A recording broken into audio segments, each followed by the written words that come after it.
Hello, Brian. Hello. It is so good to see you again. It's good to see you again, too. I've been looking forward to this so much all day. I've felt a bit giddy about it, to be honest. Getting to see you and talk to you again. You are very, very welcome. How's life? I have an amazing life where every moment is a new adventure Hmm. because I live in the moment. So I don't have a later and I don't have a before. I only have now and I might as well celebrate it.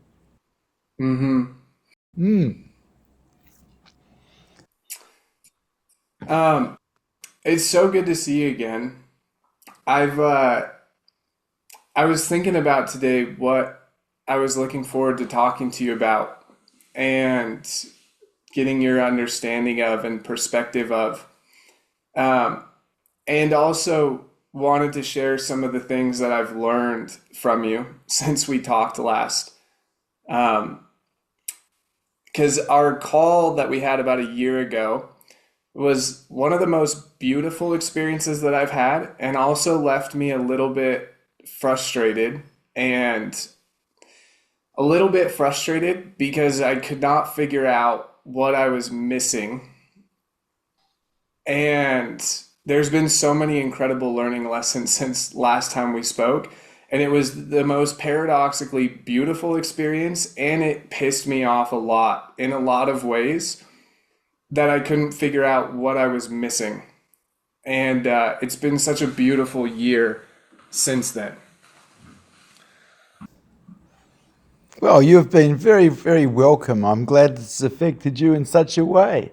Let's see what we can do today. Yeah. Um, I really would love to hear kind of more about what those kind of final months and years were like for you as you were transitioning from spending time with your guru to I remember watching a YouTube video where you talked about where you were sitting in satsang often and the mind was becoming more and more quiet and what those kind of transitionary moments were like for you. Um, since we last spoke, one of the things that was really frustrating for me after we talked last is I, at the time, was still very caught in the trap of trying to do spirituality well. Like, it was, I don't know if this makes sense, but I kept trying to like do the right spiritual things. I was seeking so aggressively, trying to read everything, trying to understand everything, Big trap. trying to do all of the spiritual things I could figure out to do. You know, there's only one thing you need to learn it's unconditional surrender.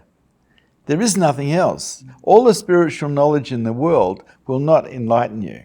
All the spiritual knowledge in the world will not heal a wound of your heart. Yet that's what people buy because that's what they're interested in knowledge. And knowledge doesn't Mm-hmm. set you free. Awareness, aware of itself, sets you free. And that can only be supported by a mind that is surrendered. And so the only thing that you need to learn is unconditional surrender. And we're not programmed for that, so we actually have to make it happen. And we Yeah. make it happen through acceptance of life as it is, basically, and let go. If we're really good at acceptance and let go, we've mastered our own minds because most people aren't. Uh-huh. I had a moment last summer where I got to a point of kind of frustration and maybe we could call it dark night of the soul where I kind of got to a point where I was like, I don't know if I'm going to find enlightenment anywhere. I think I'm done looking for it. Mm. And it it was a moment of a little bit of frustration and also like a pretty deep prayer of being done looking and only wanting to be interested in what was in front of me then.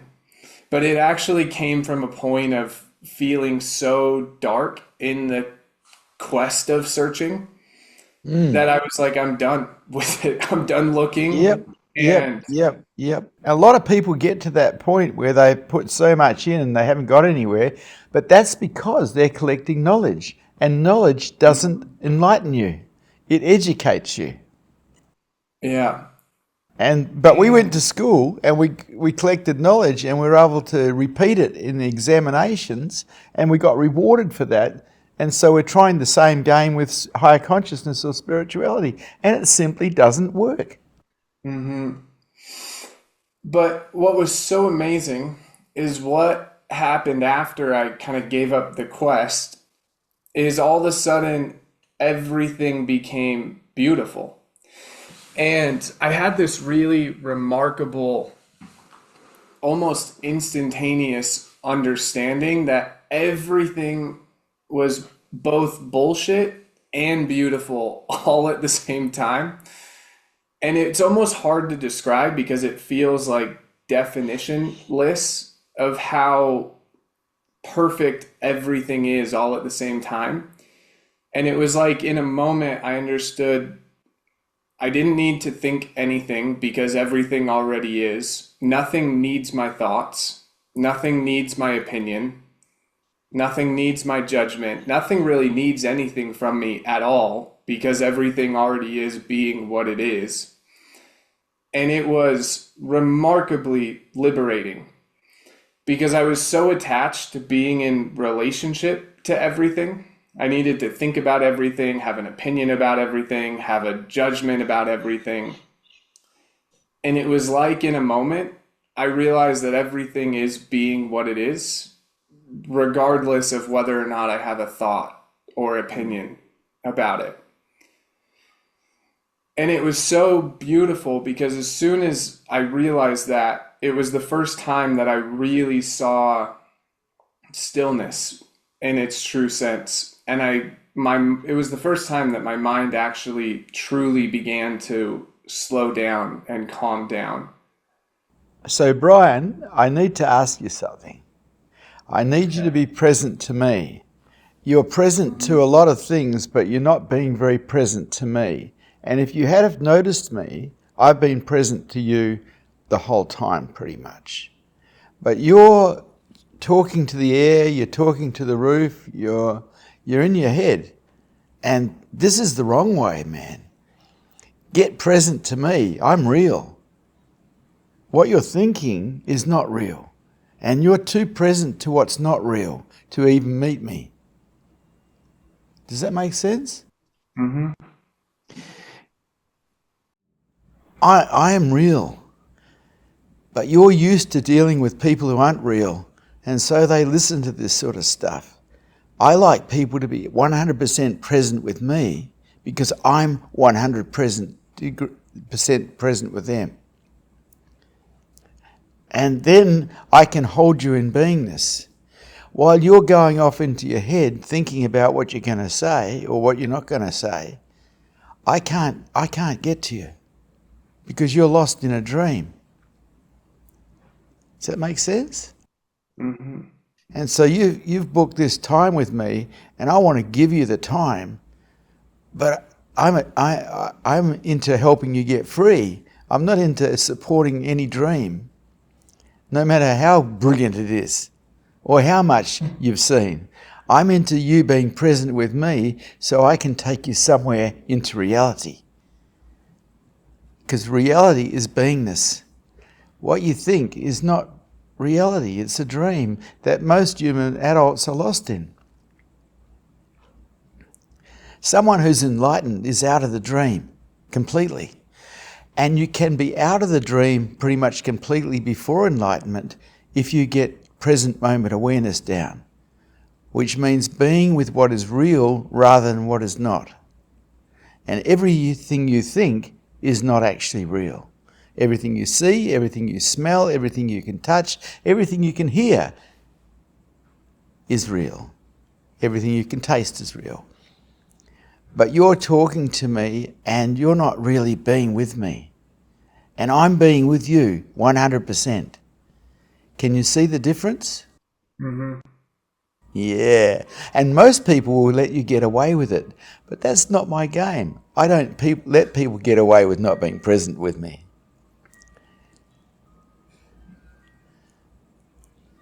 So here we are.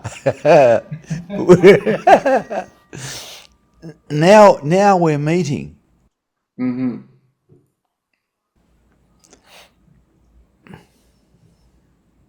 Oh, by the way, if you get up and have a look at your seat, there's a spider on it. And it's a big spider. That's what... This guy is terrified of spiders, right? And we found a very big dead spider on the ground and put it on his seat. And he came in and he sat on it.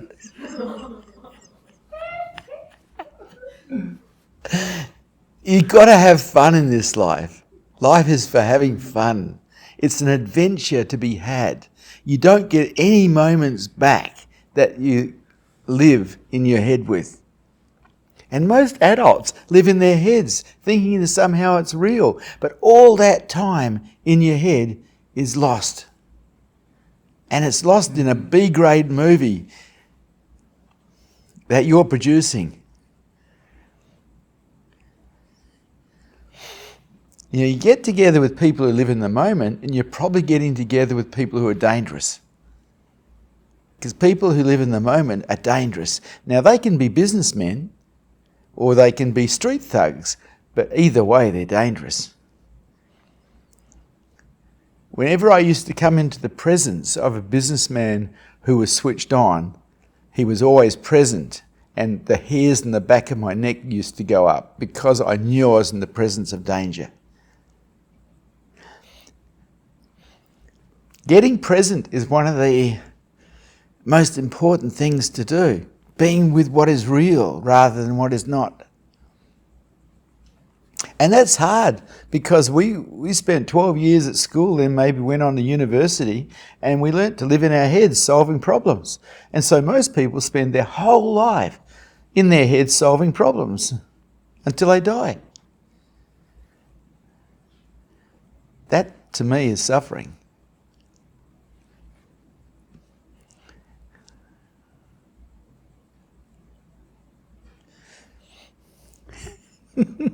So it's nice to say hello to you again, Bryan. Good to see you too. What do you do for a living, Bryan? I do two things. One, I'm a partner in a sales training company with my wife. And then my wife and I also run a community where we coach men and women through maturation and their career and spiritual growth and Right. maturing in their career. So you and I have a few things in common because I've done those things as well. The thing about training salesmen is you're teaching them how to take people into dream, because that's where you sell people, in dream. You don't sell people in reality, you sell them in dream. And that's all okay. I'm not going to say that's bad because I did it for years myself. But what I learned from that is that dreaming is bullshit. Mm-hmm. And I'd rather live in reality than in dream. Mm-hmm. And so I got out of sales. Uh-huh. I've actually been working very diligently the last year and a half to teach sales the best that I can from the lens of consciousness and helping people acknowledge their reality deeper and better.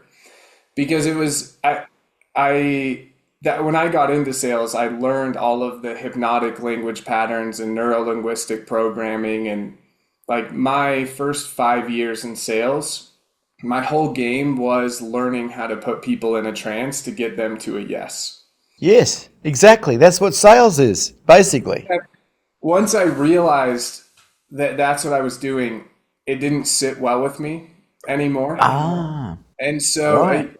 a big part of the way that I teach sales now is by deeper helping people acknowledge their reality and helping them see the difference between the reality that they're experiencing and the reality that they want to move towards, and like very cleanly acknowledging where they're missing. And so it's been a huge endeavor of mine to re-look at and reteach sales in that perspective. Yeah, I understand. I've always thought that sales basically is talking people into buying stuff they don't want, because the sort of sales that I was involved in was advertising. And basically you've got to paint a picture in people's heads of what they're going to get in the future through advertising. So it's all dream-based. Mm-hmm. Yeah. It's been really interesting for me to look at sales from the lens of helping people acknowledge reality deeper. Like for example, had a call with a gentleman last Saturday for a program that I was helping him enroll into. And we spent 45 minutes talking about, Brian, I'm yeah, here. I'm here, buddy. sorry. Yeah, that's okay. That's okay. We ended up spending 45 minutes talking about how it wasn't the only thing that was blocking him was his programming from his parents, because he wanted to move forward with our program and he just kept saying, I can't, I can't, I can't. And when I did sales previously a few years ago, I would have just used really fancy word tracks and language patterns to change the way he thought. But instead, we went super deep on his childhood and his parents and the programs they gave him, and how that was what was informing how he thought, and how he actually didn't know how to think for himself because he only knew how to think with what his parents taught him to think. And so it's been a huge endeavor for me to try and reshape how people think about business and sales from the plane of reality. You see, from my perspective, what you're doing is talking about your journey, because this is about what you've seen and your higher consciousness growth. People who get into sales usually want to learn how to make more money. Salesmen are mostly motivated by money, not by much else. Mm-hmm. So it sounds like you might be looking for a different type of client base rather than salesmen.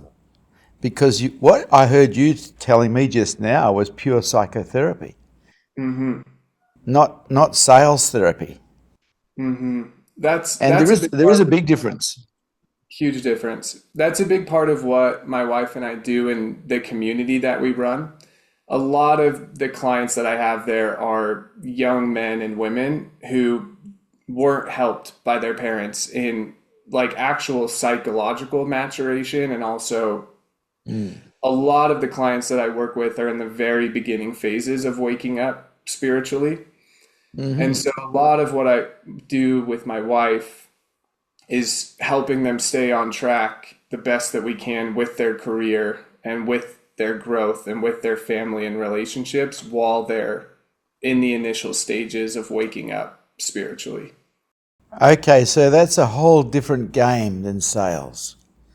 They're two That very is the different things. Yeah. Yeah, I got out of sales because I saw the hollowness in it after a while.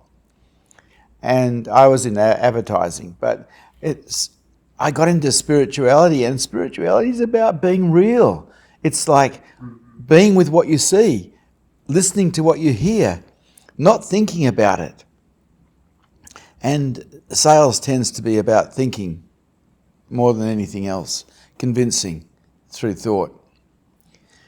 And so you seem to have taken a big change in the direction you're going, from teaching people how to sell product or whatever to actually getting them to have a look at themselves.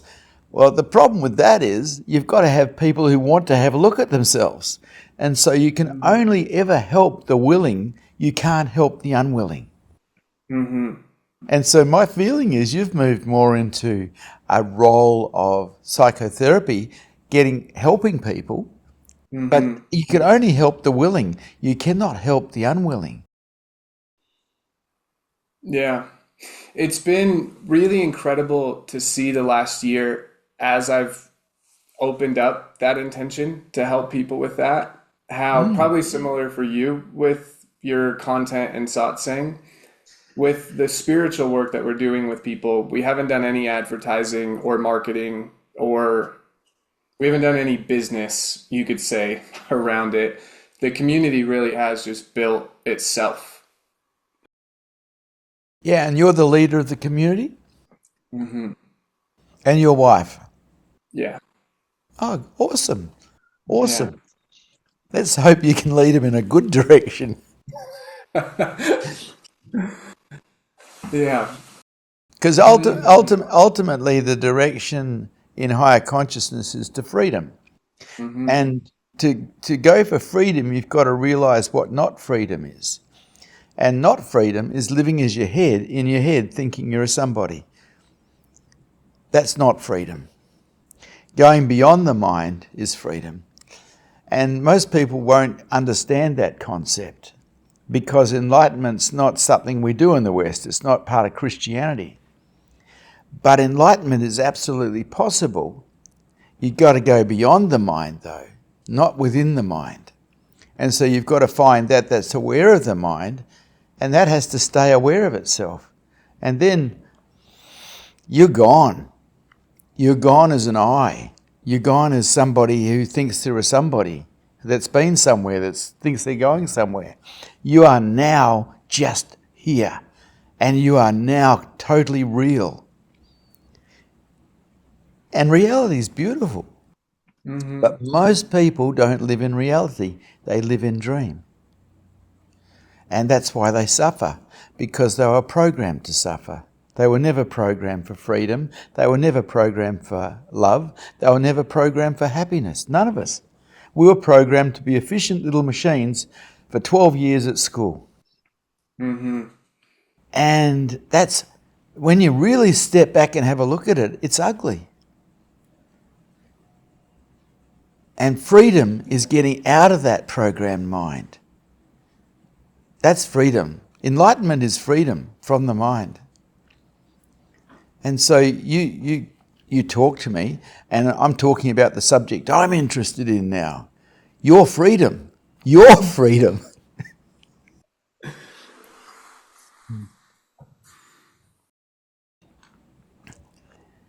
And it's not an impossible task. It just means that you've got to go for it. And that doesn't mean collecting knowledge. It means actually finding that's aware of your mind, making it aware of itself. And that's usually done through self-inquiry or being in satsang with someone who's awake. Because when you're talking to someone who's awake, there's a field of energy that actually will enable you to enter your own true nature. And I discovered that with my awake teachers, that when I was in their presence, I could start to find myself as the space of everything. And when I wasn't in their presence, I went back to ego-based reality. But one day, I never came back. I never came back as an I. One day I stayed as space, and I'm still space. From my perspective, I'm talking to myself, another part of myself that I love dearly. You.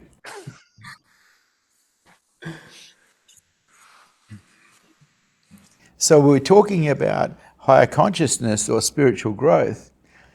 I'm talking about the peak, the ultimate goal, the ultimate ending. And when you want to talk to me, that's where I'm going to take you. I'm not going to take you anything less than that. I'm not going to talk to you about really about how to psychoanalyze people or how to fix them up mentally, because there's a lot of people out there that can do that. But not many people go beyond the mind. That's rare. Most people stay within the mind and as a result stay in a form of sufferance. Because the mind wasn't programmed to be happy, no matter how you were brought up. It wasn't programmed for love, the only thing that's valuable here. It was programmed for success in making money, in building things. But nah, there's another world, and it's looking at you.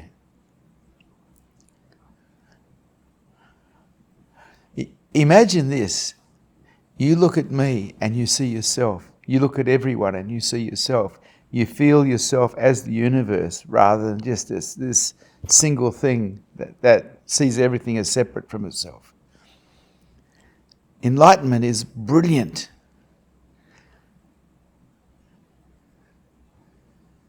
And the invitation is to come home.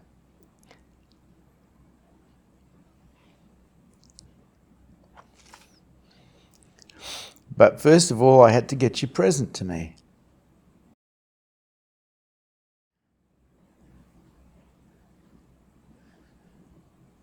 So in your mind right now, in your head, in the center of your head, what are you feeling? Nothing. Exactly. And that's why we miss it, because it seems like there's nothing there. But that nothing that you just saw is the entry point into your own true nature. Because we're not thoughts. We're not ideas. That nothingness that's in the center of your mind, you miss it because it doesn't move and it doesn't make noise, but it is the entry point into your true nature.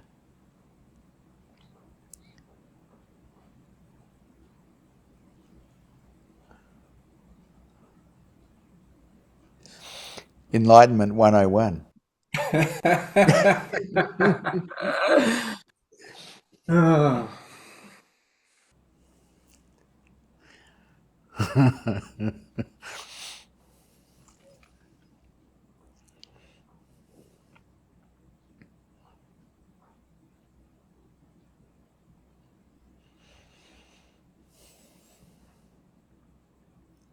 And when you find yourself as that nothingness, instead of just looking at it, which is what you just did, there comes a point where you find you are it. Nothing bothers you ever again. Nothing matters ever again. You're free. Because the I, when you're looking at the nothingness and you find you are it, the I disappears completely, along with fear completely. And this is the aim of the spiritual centers in India, Hinduism. This is the basis of Buddhism, Sufism. This is what the Sikhs are looking for. Enlightenment.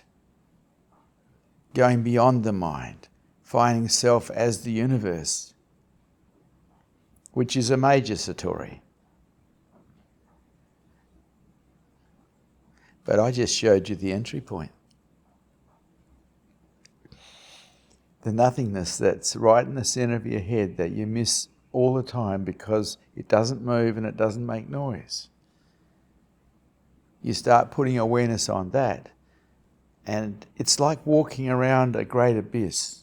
You're looking at the abyss, you're looking at the emptiness, and one day you find you are it. And it is everything.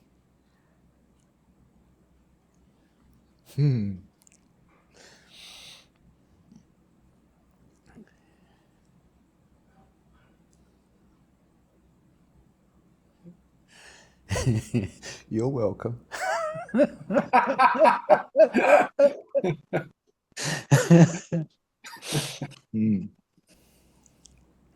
You see, you contacted my people because you wanted to have a chat. My job is to take people home. It's not to leave them lost, if I can.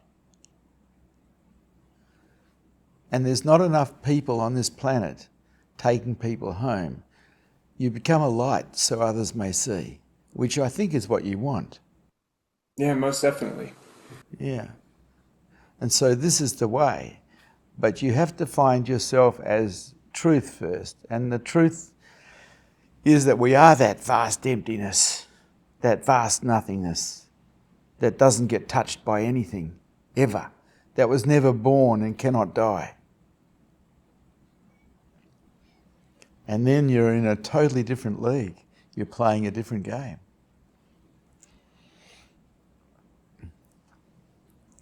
So I ask you to join me.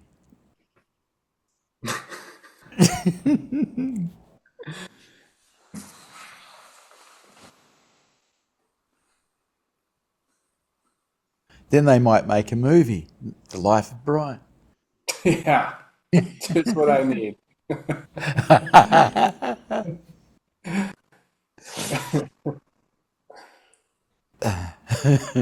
One of the things it did for me waking up was it developed my sense of humour to be sicker than it already was. How's the spider going, mate?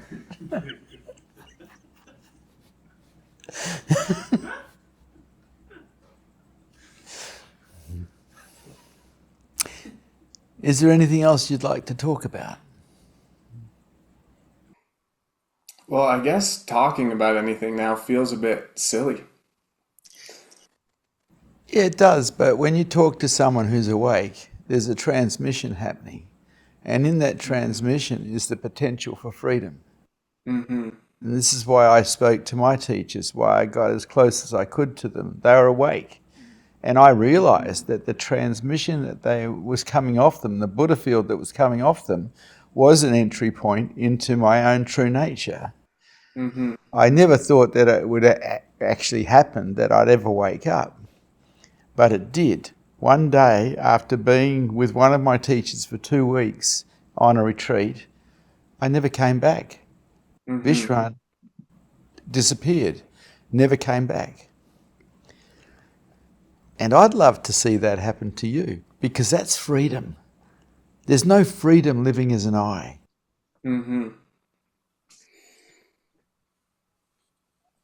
The part of the reason I was curious about kind of those final moments of Vishrant, if you will,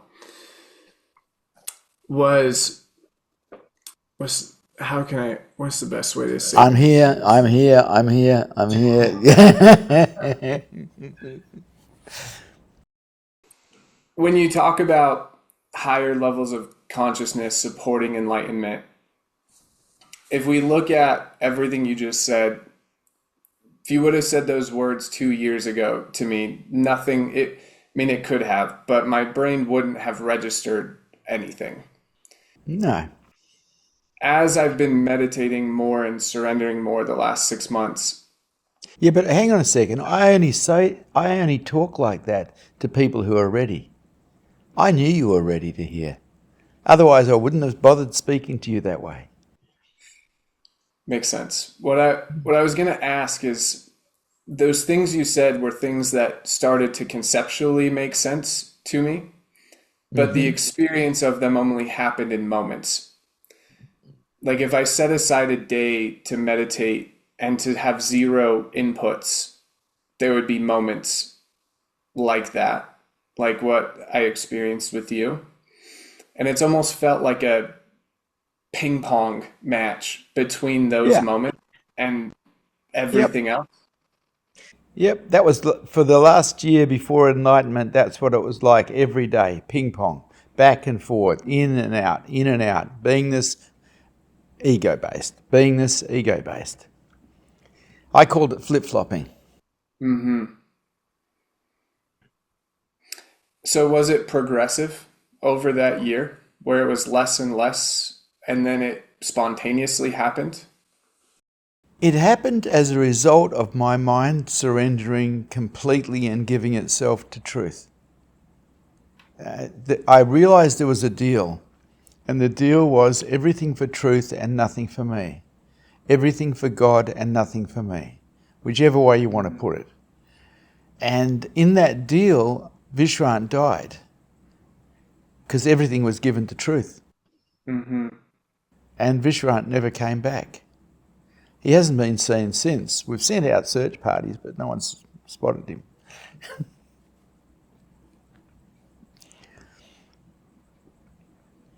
And you're ready to hear that, otherwise I wouldn't be saying it. Because you're an adventurer. I can feel you. You want to play. Mm-hmm. And this is the next step. Now, I never left my family, though I didn't feel like I was Vishrant anymore because there was an absence there instead of somebody there. But I never left my family. I never left my work. Well, my work died in the arse, actually, because people would come to talk to me and they'd sit in front of me and they'd lose their minds and they wouldn't know why they were there, and it's like, it got ridiculous. What are you here for? And I wouldn't be talking because I was too gone. This is the early days, so I lost my client base overnight. Psychotherapy client base, naturopathy client base. This lost everybody. And then I started teaching what I'm teaching right now, which is called Satsang. Association with truth. Satsang, the Sanskrit word, means association with truth. And this is a satsang. What we're involved in right now is a satsang, because I'm talking to you about truth and I'm existing as truth. Which, a couple of 100 years ago I would have got crucified for or cut into 1,000 pieces for, because it would be considered blasphemy. But the truth is, we are all God. We are all truth. We are all everything. It's just that the ego-based mind thinks it's a somebody that's been somewhere, that's going somewhere, but it's not true. We are way, way bigger than that.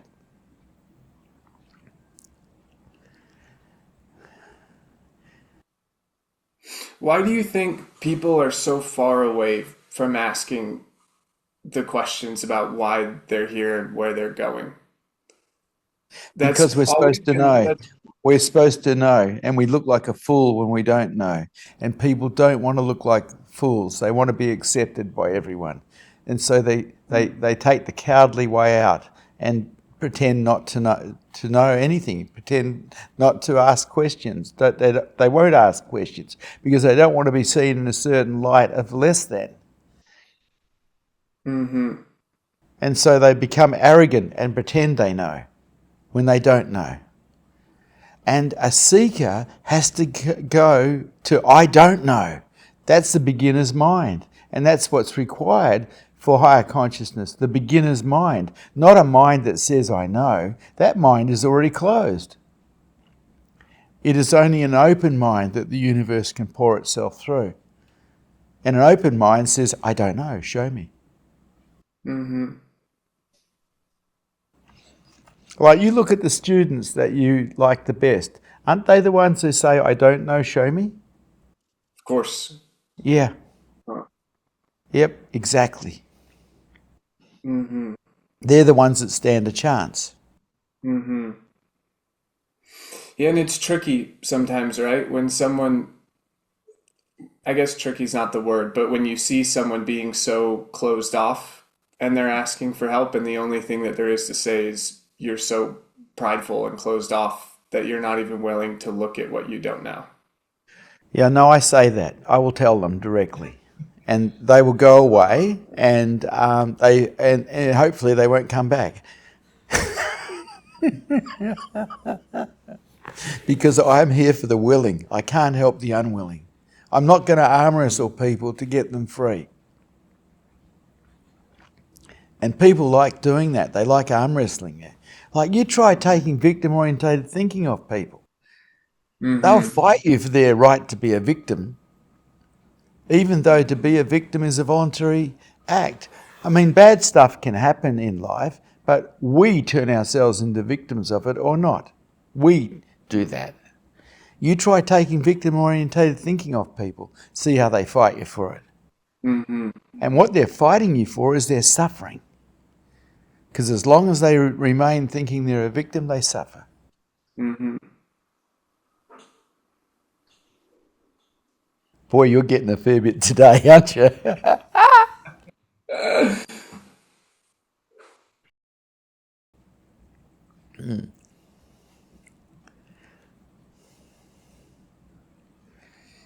See, what would be really good for you would be for you to play with me a little bit more. You know, I do public satsangs, public meetings and private meetings. Mm-hmm. I do 2 public meetings a week and 5 private meetings a week. And in the private meetings and the public meetings, people can ask me questions and talk to me. But what's really valuable in the meetings, whether they're private or public, is the Buddha field, is the field of energy that's being transmitted. Because that energy field is an entry point into your own true nature, which is what I found with my teachers. And so it's not valuable what enlightened people say. What's valuable is the Buddha field that they carry. Mm-hmm. If they can say smart things as well, that's a bonus. Keeps them interesting. Yeah, well, it is. It's entertainment in a way. I find that most of what I do is entertain people so they can stay in the Buddha field.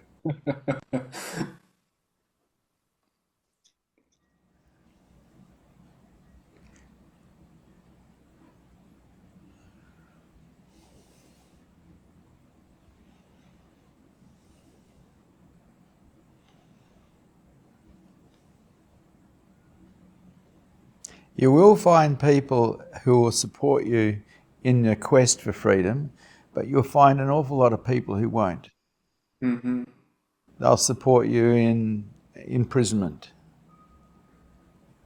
And really the best people to hang out with are the ones going in the same direction as you.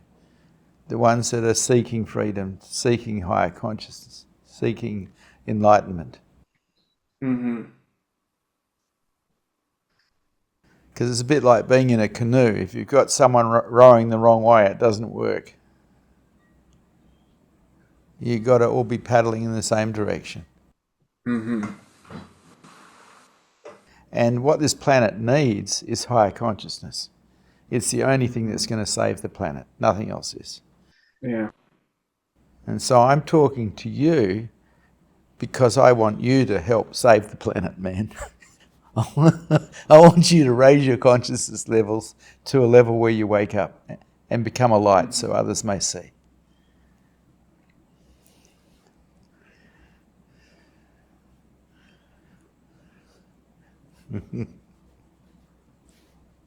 And then you'll become real trouble to everybody.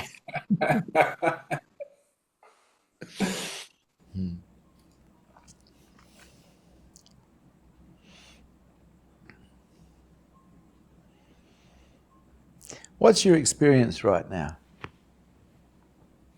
Calm. Calm, yeah. What else? Blissful. Happy. Joyful. Yep. And where's your mind? Nowhere. Here. That's right. That's what a Buddha field can do. It can blow a person's mind away. And that's what happened to me when I first sat in front of Bhagwan Sri Rajneesh. I didn't know what he was. I sat in front of him with a whole pile of questions to interview him, and he blew my mind away on the first question. And I was sitting there reading the other questions, and I had no idea. I was so gone. I had no idea what I'd said before or what I was about to say. His energy was so powerful. Anyway, that ruined my life completely, because that's what started me on the path to enlightenment. I can confidently say that Bhagwan Sri Rajneesh really fucked up my life. Uh-huh. Yeah. As I knew it.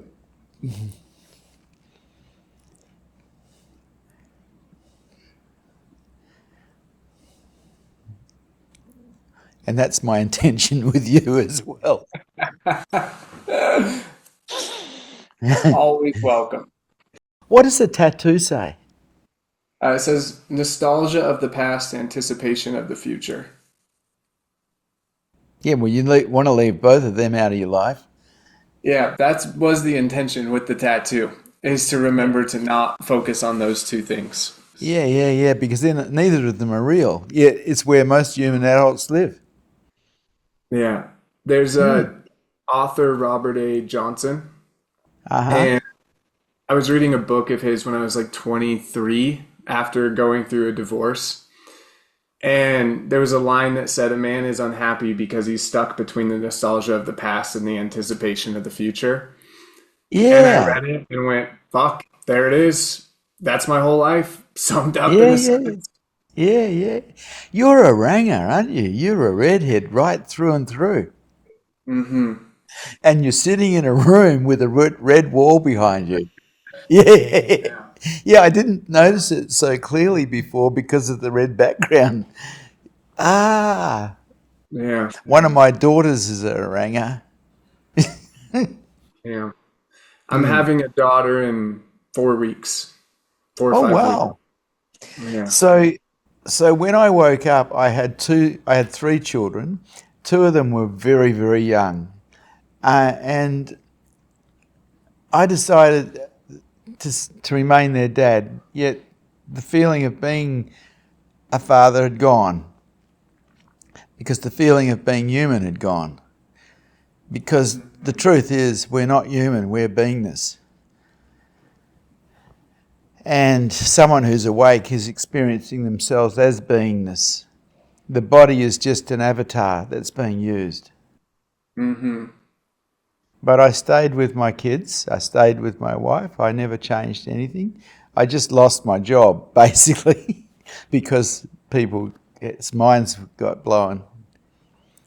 But then I had this opportunity to help people get free, to teach people higher consciousness, a way to freedom. The best thing in the world. The best, the best, the best, the best. There's only one thing that's more beautiful is heart or love.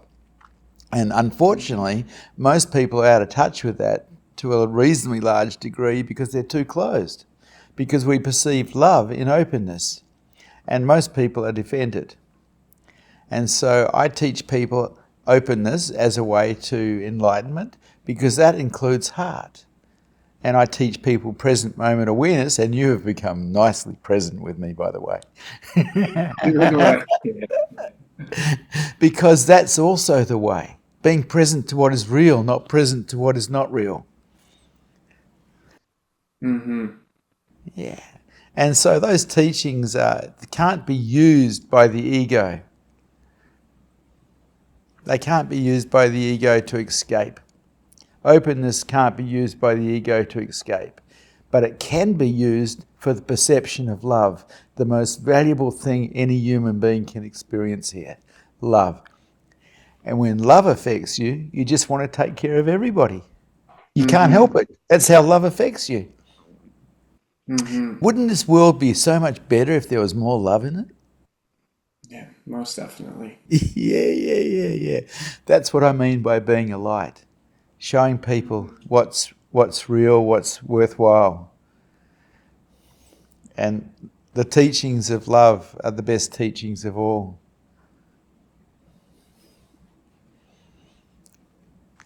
I love you to bits. I love you. Can't help it, man.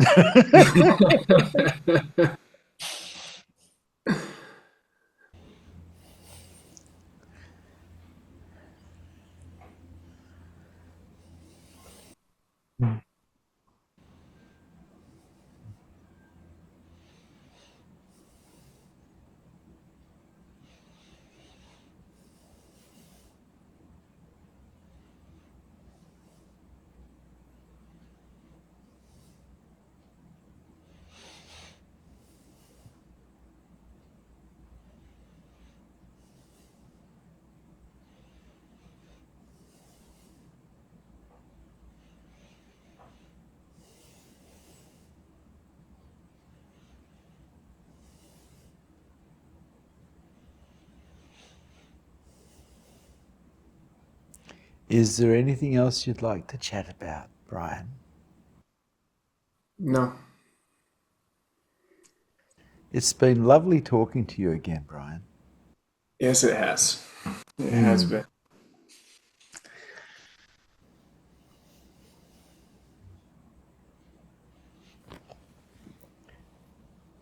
Thank you for Satsang. Thank you. Bye. Bye, mate.